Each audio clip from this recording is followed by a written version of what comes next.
काल देशाचे गृहमंत्री अमित शहा ते रायगडावर आले. निमित्त रायगडचं होतं, पण त्यांचा राजकीय दौरा होता.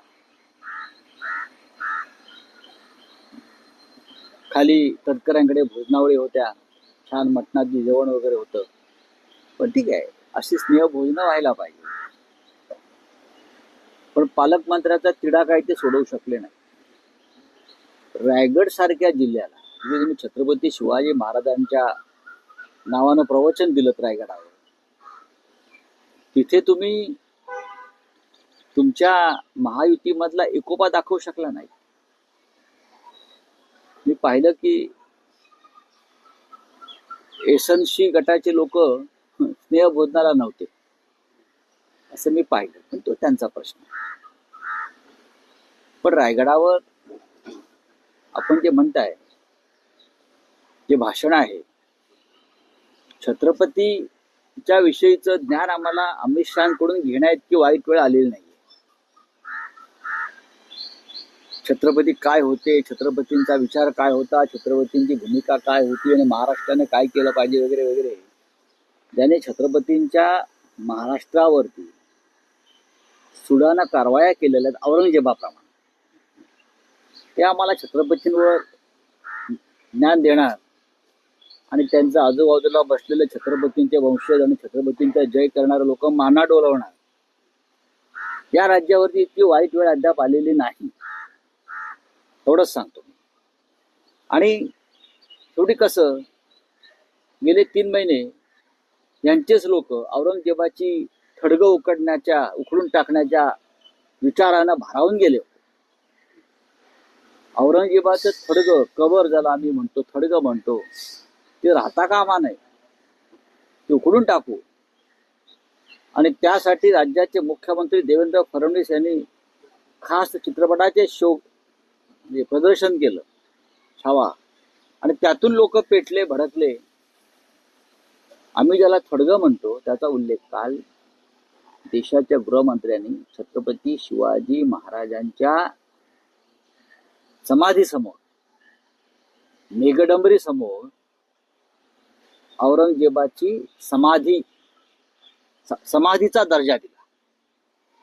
बरं का, हिंदुत्ववाद्यानं, नकली हिंदुत्ववाद्यानं औरंगजेबाच्या थडग्याला देशाच्या गृहमंत्र्यांनी काल रायगडावरून छत्रपतींच्या साक्षीनं समाधीचा दर्जा दिला. यासारखं या महाराष्ट्राच्या जीवनात वाईट ते काय होणार, ते काल समाधीचा दर्जा. मग इतकं हाणामाऱ्या दंगली का घडवल्या? गुजरातमध्ये औरंगजेबाचा जन्म झाला, त्याचा हा परिणाम आहे का एवढं प्रेम? औरंगजेबाचा जन्म गुजरातमध्ये झाला, दाहोदला.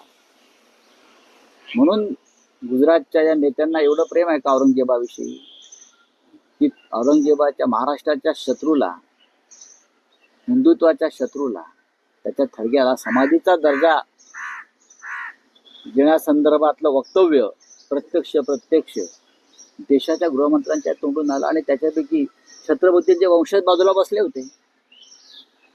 त्यांना खरं म्हणजे या सगळ्या गोष्टीचा त्रास व्हायला पाहिजे होता. आणि छत्रपती शिवरायांचे डोंगी चाहते, एसएनसी असतील, देवेंद्र फडणवीस असतील, अजित पवार असतील, त्यांनाही याच्यावरती आक्षेप घ्यावा असा वाटला नाही या समाधीवर. हे समाधी हा शब्द दुसरा कोणी जर काढला असता ना,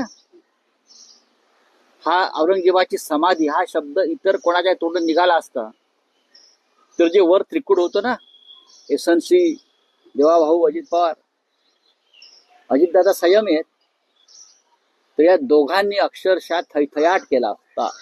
कसं हिंदुत्वाचा कडेलोट झाला, अमुक झाला, तमुक झाला, औरंगजेबाचं कसं उदात्तीकरण करतायत, समाधी म्हणतायत, हे दोघे आघाडीवर असते. पण काल श्री अमित शहा यांनी औरंगजेबाच्या थडग्याला समाधीचा दर्जा तुमच्या समोर दिला. महाराष्ट्र सरकारच्या मुख्यमंत्र्यांच्या, त्यांच्या तोंडून काय चकार शब्द निघाले नाही. या राज्याचं दुर्दैव आहे. ज्या समान निधी वाटपाच्या मुद्द्यावर संभाजीराजेंना देखील निमंत्रण दिलं गेलं होतं आणि भाषणात देखील काही जण डावलण्यात आलं. प्रश्न असा आहे, तुम्ही अमित शहाचं भाषण ऐका, त्याने शिवाजी महाराज उल्लेखच केलेला नाही. शिवाजी शिवाजी शिवाजी एकेरी उल्लेख. हा, एरवी शिवाजी महाराज नाही म्हणाल तर याद राखा ते छत्रपती होते. छत्रपती होतेच हो. मग ते छत्रपती होते किंवा आहेत आणि महाराज आहेत हे या देशाच्या गृहमंत्र्यांना माहीत नाही. आणि ते रायगडावरती येऊन शिवाजी महाराजांवरती महाराष्ट्राला ज्ञान देतात. हे कुठले ज्ञान देव आम्हाला ज्ञान देणारे? या ज्ञानाची आम्हाला गरज नाही. आमच्या महाराष्ट्राचे ज्ञानदेव आहेत स्वतः. आणि शिवाजी ने ये किया, शिवाजी ने वो किया, शिवाजी को ये है, शिवाजी को, ही भाषा तुमची जीभ धजावते कशी महाराजांना अरे तुरे करायला. काय करतायत देवेंद्र फडणवीस? हा अपमान आहे शिवाजी महाराजांचा. मुख्यमंत्र्यांनी गुन्हा दाखल केला पाहिजे या राज्यात शिवाजी महाराजांचा अशा प्रकारे एकेरी उल्लेख करून अपमान केल्याबद्दल. इतरांवर करता ना तुम्ही. देशाच्या गृहमंत्र्यांना, गुजरातच्या नेत्यांना अभय आहे का शिवाजी महाराजांचा अपमान त्यांनी करावा आणि आम्ही सहन करू? कुठे आहेत ते एसएनसीवाले? एसएनसी पक्षाचे लोक कुठे आहेत? फालतू नकली हिंदुत्ववाले. शिवाजीने हे केलं. मग ही मुभा सगळ्यांना आहे का? इतरांना तुम्ही प्रश्न विचारता ना. डरपोक भित्रे लोक आहेत आणि यांचं छत्रपती प्रेम ढोंगी आहे. संभाजी महाराजांना देखील आमंत्रण का नाही हो? संधी देखील डावलण्यात आली आहे अजितदादांना. मला त्याच्याविषयी काय मला म्हणायचं नाहीये. पण जर तुम्ही छत्रपती शिवाजी महाराजांच्या संदर्भात एक कार्यक्रम रायगडावर करताय तर मग सातारा आणि कोल्हापूर या दोन्ही गाद्या छत्रपतींच्या आहेत. मग दोन्ही गाद्यांच्या वंशजांना, सध्याच्या छत्रपतींना तुम्ही निमंत्रण द्यायला पाहिजे. उदयनराजे भोसले भारतीय जनता पक्षामध्ये आहेत म्हणून त्यांना बोलवायचे.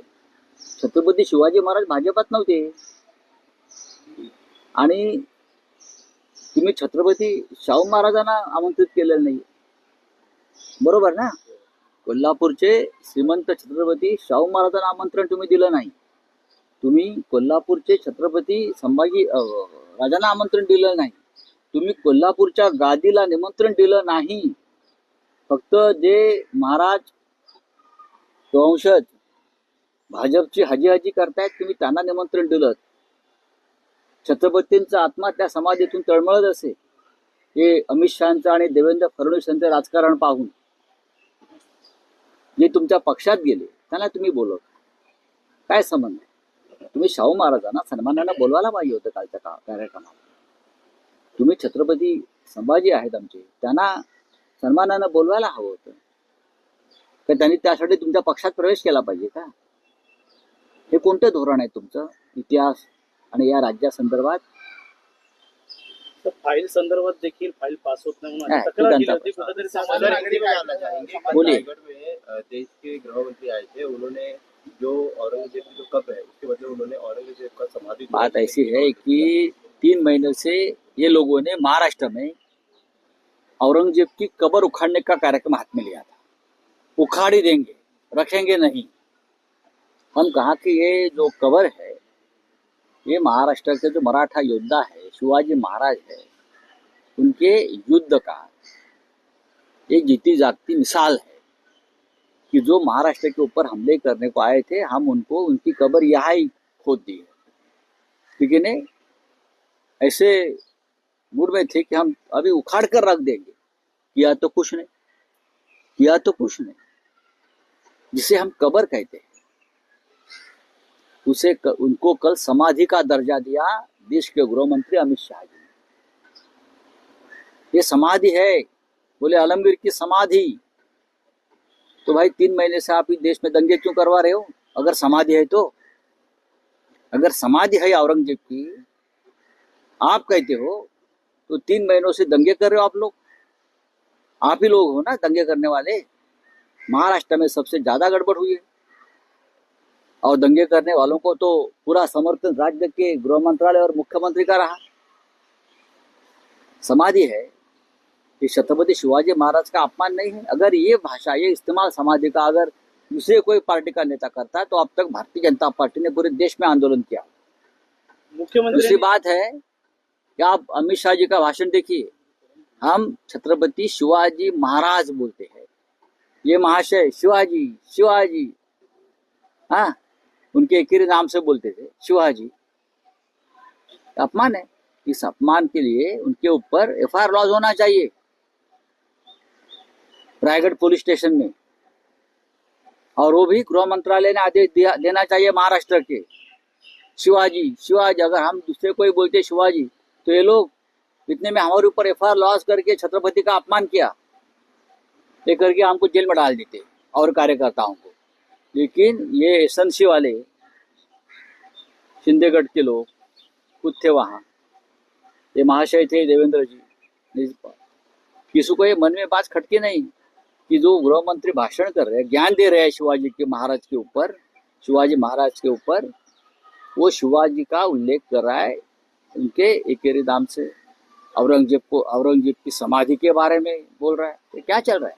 कडेलोट करू असं मुख्यमंत्री म्हणाले होते, कडेलोट करू असं मुख्यमंत्री म्हणाले होते फडणवीस। इसी समय देवेंद्र फडणवीस का भी एक बयान है कि जिस तरीके से शिवाजी महाराज टकमक तो उसे पनिशमेंट देते थे, वैसे ही अगर शिवाजी महाराज का अभी कोई अपमान करता है तो किया है ना आपके सामने, तो लगता है कार्रवाई आपके सामने तो अपमान किया है। क्या सुनने में नहीं आया? क्या प्रॉब्लम है? क्या कुछ मशीन देना चाहिए क्या सरकार को? सरकार को शिवाजी महाराज के अपमान की बात सुनने नहीं आते, दिखते नहीं क्या?